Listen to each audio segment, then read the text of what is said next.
Hello, everyone, and welcome to You Are Heard podcast, where your voice matters. I am your host, Anyola, and I'm just so thankful to have this amazing guest here with us today. She's not just a guest, but she's also a friend who has done so much. She is a professor, she is a poet, and she even has her own podcast called Girl, Come Sit With Me. So I want to introduce you all to the amazing Dom. Oh, thank you for having me. And Dom, thank you so much for coming on the podcast because I feel like your voice matters and the world needs to hear your voice. Thank you. I really appreciate that so much. It matters. You're welcome. Just thank you for even coming. So, Dom, I usually like to start off the podcast like this. I know you, but the world don't know you, but they about to know you. Who are you? Well, let's see. Who is Dom? Well, you hit a couple of things that I am. So I am a professor. I am the host of a phenomenal podcast called Girl, Come Sit With Me. And it's amazing, by the way. So y'all make sure y'all follow Girl, Come Sit With Me. Yes, and I am a published poet. So I have several titles, you all, but some of the ones I'm most proud of is I'm a mom. I was a wife for about a decade. I love that I am a people person who likes to give joy. And I feel as though that is my life's purpose, and not just giving joy in, oh, let me make you laugh, even though I do crack jokes all day long. My main thing is focusing on everyone understanding the power of our vulnerability and honing in that and using that as fuel and something to charge us to feel and embrace who we are more, accept who we are more, and not be so afraid of healing and being self-aware. Right. So that is who I am in a nutshell. No, but you nailed it to a T because from the moment that I met you, like you have given great advice. You have been so encouraging. Oh. And I think that's just such a blessing to be able, like me, be someone to even have that in my life. I remember there was one time like you had messaged me and you were like, I was just thinking about you and I just want you to have a beautiful day. Yeah. That set the tone for my day. And when you talk about you want to bring joy into someone's life, just you doing that and being yourself really set the tone for that day. And I was just like, I was grateful. Girl, I'm so glad I was able to do that for you because you are really on my heart. And I'm one of those people, I understand loss like many of us do. We've all been through things because life be life, and let's face it. And I really have made the conscious effort of, if I think of you, if you cross my mind, I'm going to contact you. I don't want to be one of those people when someone's gone or maybe they moved out of state, whatever gone looks like to you. And you're like, barnacles, I didn't hit them up. Right. Thought about it, but I didn't do it. And you know how often do we like think about people and then we just don't contact them? And it made me think about a situation like when my cousin, like he had passed away, and I just, people are not here every day. You never know when it's someone's like last day, right?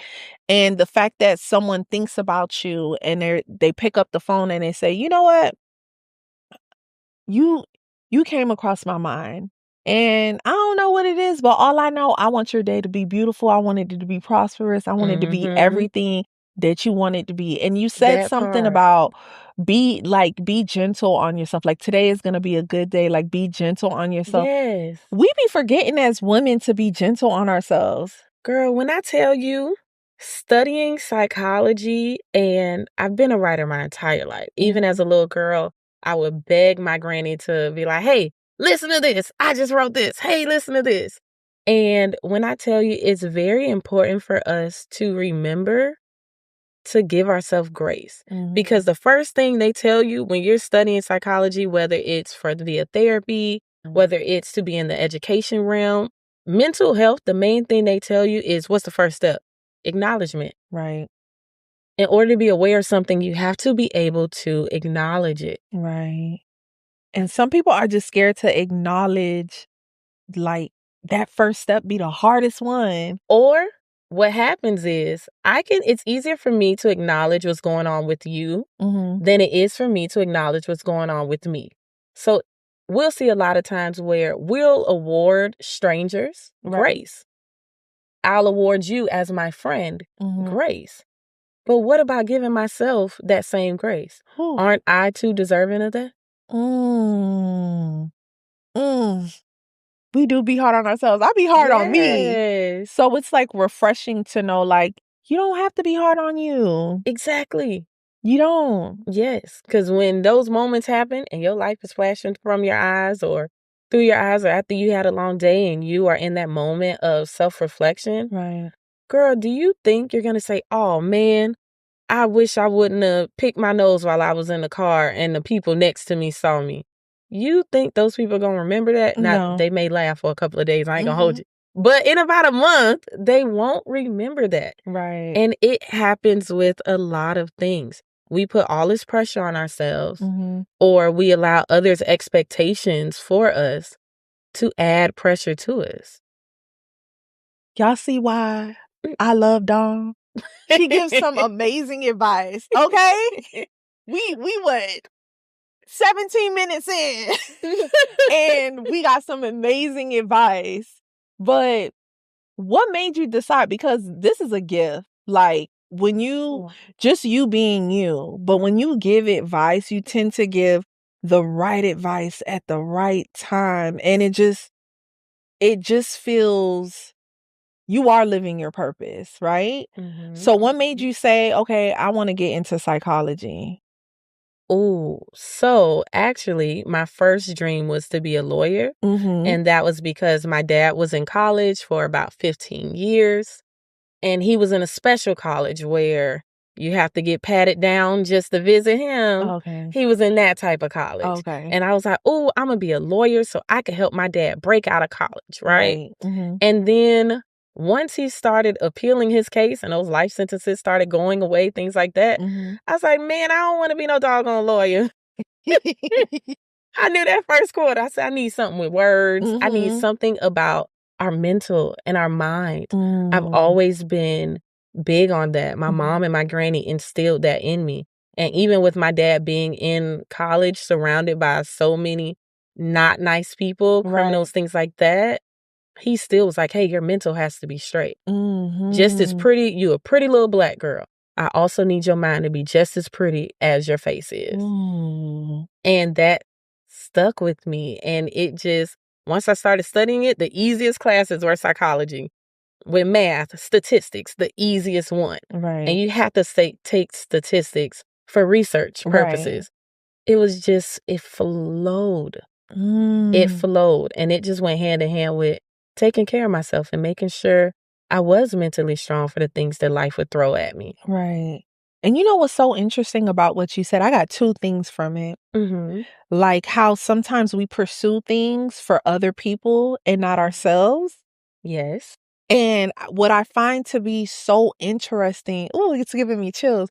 What I find to be so interesting is that you were, the first option was, I want to be a lawyer because I want to do this to help this person. Not that it was anything wrong, but the fact that your father was like, nah, that's not in alignment with who you are. Like and to see all of the amazing things that you're doing now because you took that route of being a psychology professor and writing amazing poetry. I can only imagine, because a lot of people, you really have to think, is what I'm doing for me, or am I doing it for someone else? How can I be an impact in the world if what I'm pursuing is not in alignment with the very essence of who I am as a person? Yes. And you can tell when something may not align with you. And sometimes it will show up in different ways. It'll show up in ways such as anxiety. Yeah. So you may get those heart palpitations where it's just a thumper, thumper, thumper, those heart palpitations. you may get those moments where, why can't I focus every time I go to do this? Mhm. Why is this not working for me? And when you keep hitting those, start really reflecting on, does this align with my purpose? Mm. And then it goes into a little deeper, as in, what is my purpose? How do I find that purpose? Right. And I love to tell people, listen to your trusted allies around you. Not everybody, but listen to those that you trust around you, because those are the ones that's like, I do always come to you for advice, Dom, or, hey, you do this real good, girl. You need to start charging people for this. Hey, those are not jokes. There's truth to those. Truth. They're not gassing you up for no reason. Take a look at it and see if you can find a way to have time or corner time in to work on that. It doesn't have to be a business. Not everybody is meant to be an entrepreneur, Right. things like that. Think about it. I have a business and I work a 9 to 5. Right. Mhm. And I have my podcast, Mhm. right? It's a And I'm a lot. professor And you a and mom. a mom of 2 amazing little boys who are very young, by the way. Yes. And amazing chefs. Yes, yes, okay?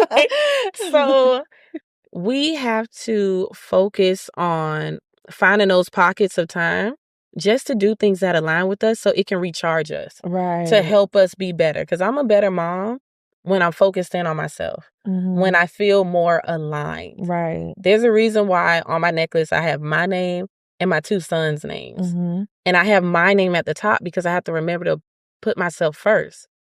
I have to take care of myself first, because the better I am mentally, the more patience I have for them. I have 2 boys. Right. And then you don't feel like, because, sometimes people feel guilty for taking care of themselves and not realizing that it's necessary. Because if you don't take care of you, how do you expect to have things run in motion? How do you Yes. expect to be there for your friends or be there for everyone else if you're not taking care of you? Because if you're running on E, who you gonna help? Let me tell you, y'all, my homegirl made this entire video saying how she said it just like this. I'm trying to make it a little more nicer for the palette. But she basically said, hey, you are not a dog. Okay? You should not just be treating yourself to self-care. Self-care is not a treat. Right. It is necessary. Just how we men feel good when they go to the barbershop, they come out every couple of weeks, Mm-hmm. they walk in like a new man, all of that. Right. Same thing with things that involve taking care of yourself. Taking care of your skin. When you look better, you feel better. Yup, I know that's right. When you look better, you feel better. And you shouldn't feel Yes. guilty. You deserve it. You Exactly. deserve it. See, look, once again, y'all, this is why Dom is my friend. This is like, and you mentioned something too when you said your close-knit people around you, Mhm. like listening to the advice because they see what you don't see. Yes. They see what you don't see. And if I don't know why I'm being led to say this, but let's say you don't have that tribe yet, Mhm. or you don't have that group yet, ask the universe for it. Pray about it, because I feel like right now I'm at a place in my life where it's such a blessing to know you. It's such a blessing to know Joy, who's the owner of CoSpace.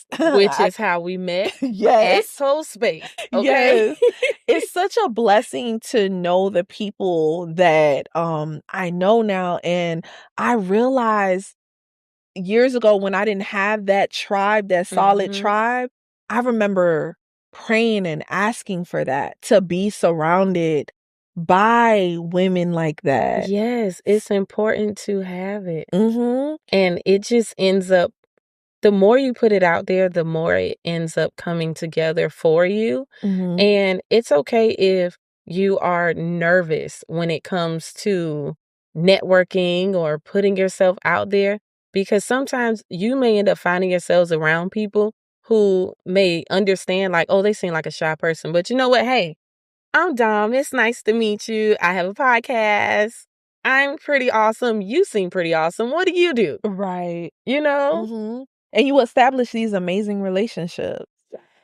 You established these amazing relationships that were just Yes. destined. Yes. Now, another part of you, because see, now y'all know why she's an amazing psychology professor. Imagine what she teaching her students. I'm just saying. My class is lit, I'll be Yeah. honest. It is. It's fun. We have fun.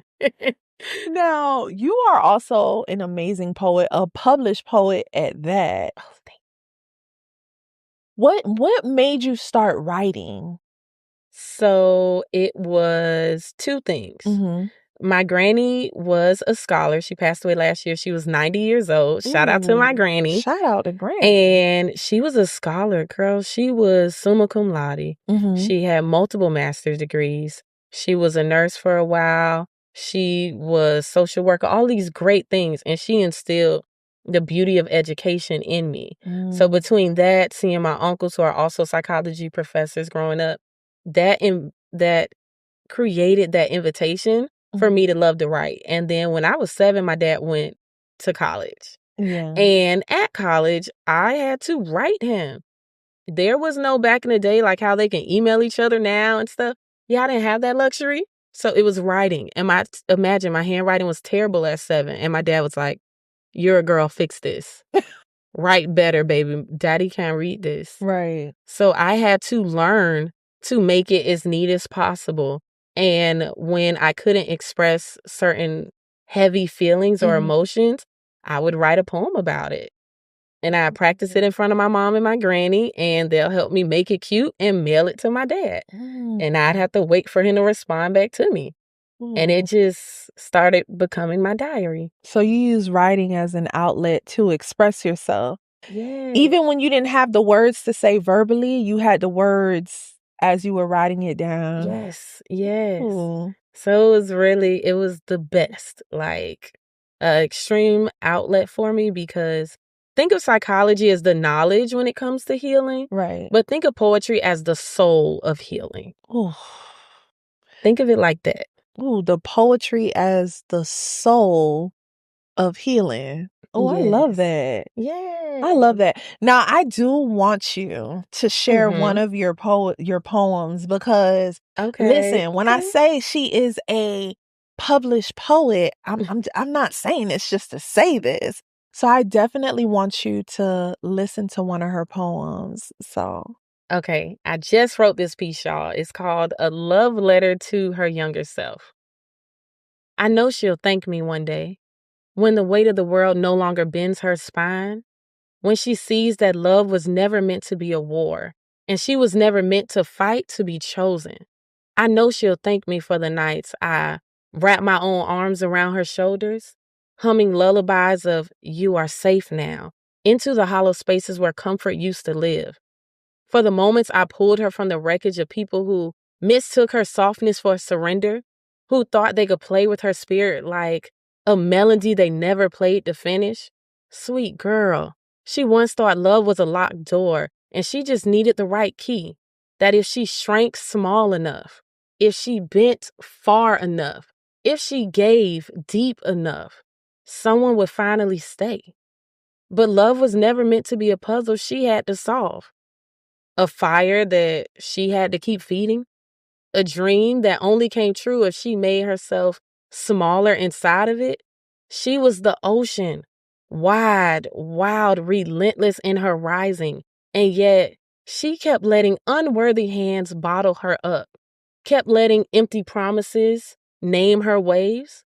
But I see her now, standing like a sunrise that no longer asks permission to rise, walking like she owns the ground beneath her feet because she does. She does. And she has learned that softness is not weakness. It is water carving through stone. She has learned that kindness is not currency, and she is not for sale. She has learned that she is not waiting to be enough. She already is. So tonight, I set her free from the lies that told her she had to earn what was always hers, from the night she apologized for being too much when too much was exactly what she needed to be, from the arms that only held her when it was convenient, from the love that only loved her when she made herself small. She is thunder now, rolling, roaring, undeniable. She is the sky after the storm, clean and clear. She is the story she once waited for someone else to write. And I will never, ever let her forget it because she is home now. She is safe now and she is free. And I will never have to beg to be loved again. And I hope she thanks me. Thank you. Dom, Yes. how many of us, especially as women, because that poem is so relatable, Mhm. are scared to show up, let that younger self show up and be everything that she was supposed to be and destined to be. And you put that in your poem so eloquently. Thank you. Like, there is room for you. Shine bright. Yes. We have to heal that inner child because she's still with us. She doesn't go away. It's just that sometimes that inner child has a child mind. So it's Mhm. going to hold on to things, like selfishly hold on to the hurt. Right. And we have to teach them it's okay to let it go. I'm lucky, y'all. I am lucky to have Dom on this episode. I'm lucky to have Dom as a friend. How do we support you? For one, because, I don't want to keep you all to myself. I feel like the world need to see people in their purpose, hear what they have to say, feel inspired, and this could ignite a light in them for them to live in their purpose. So how do we support you? Oh, I love that question. You can support me by listening to my podcast, Girl, Come Sit With Me. And when you listen to it with an open heart. There isn't any bashing or anything like that. I like to lead with love and think of it as a safe space for us to share our stories. So when you listen, feel free to leave a review or go on social media and tell other people about it. Or my favorite thing is when people comment and tell me what they were thinking or what memory it brought up. I love that. So please continue to do that. Yes. So please, everyone, go and support, listen to her podcast. It's amazing. Girl, Come Sit With Me. Yeah. And, I don't know when you're going to do your next live recording. Listen. I'm just going to add that in there. I was supposed to say that in the beginning. The live recording was amazing. So if you're ever, I don't know when she's going to do the next live recording. She'll most likely let you know through her socials. Because they have to, do we have your Instagram? Oh, yes. So I am on most social media platforms, including Instagram, at Girl Come Sit With Me. And the website is www.girlcomesitwithme.com. Yes, please make sure you follow, comment when these episodes come out. We want to hear your point of view. Definitely give her comment support. And if she does another live recording, definitely show up, show out, because you're going to enjoy it. It's a vibe. It's a vibe. It's a vibe. It's a vibe. It is. But you all, Dom, thank you so much for coming to this podcast. Thank you for having me. I appreciate you so much. Girl. Thank you for being who you are, living in your purpose. The world needs it. Thank you. And I'm so proud of you, girl. Very proud of you. So you all, thank you for listening to this episode. And once again, this is You Are Heard, where your voice matters. Later. Bye.